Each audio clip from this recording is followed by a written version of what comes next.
Hi everybody. We're going to start today with a fun book, Mrs. McMurphy's Pumpkin. I use this a lot of times at Halloween. I actually, the theory is I don't move this book, but it's not going to work. The theory is nice, but not good. It's by Rick Walton and illustrated by Delana Batoli. We used to have a copy in the library, but somebody ruined it, and so I bring mine from home every year. Mrs. McMurphy lived by herself on a farm at the edge of the woods. Every morning, she hushed her chickens, then sang to them as she fed and gathered their eggs. Every morning, she gave hay to the cows, scratched them behind their ears, and told them to mind themselves while she milked them. And every morning, she slapped the pigs, smiled at them, and said, "If you break out of your pens today, you're bacon." And then she'd give them each a kiss and a pat. One morning, 4 days before Halloween, Mrs. McMurphy got up to gather eggs and found a large pumpkin with a wicked, wicked grin sitting in a hole by her front door. And the pumpkin said, "My mouth is here, I speak to you. When my teeth are here, I'll eat you." "What a sweet-looking pumpkin," said Mrs. McMurphy, "but pumpkins belong outside," and she carried it out on the porch.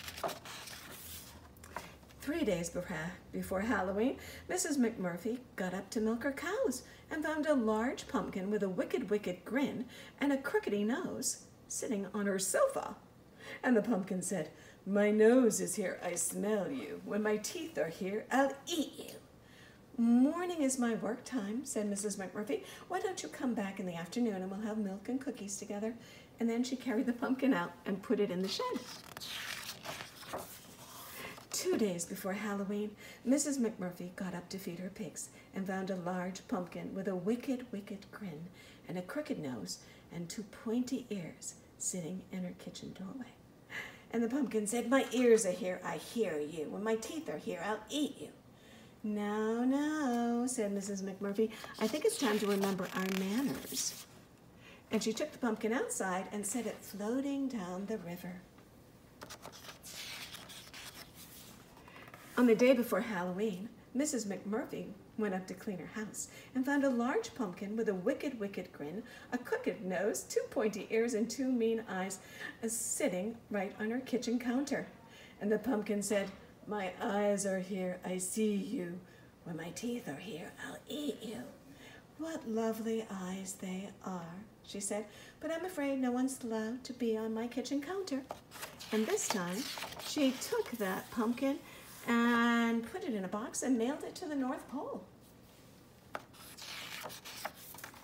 On Halloween morning, Mrs. McMurphy woke up to do her baking, and she found a large pumpkin with a wicked, wicked grin, a crookedy nose, 2 pointy ears, 2 mean eyes, and a large, sharp teeth sitting on her stove.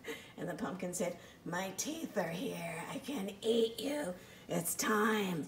"Oh," said Mrs. McMurphy, "we'll have to see about that." And that night, when the ghosts and monsters and little princesses stopped at her door, Mrs. McMurphy gave each of them some candy and a big, thick slice of warm, sweet pumpkin pie. Delicious. And now see how that one went.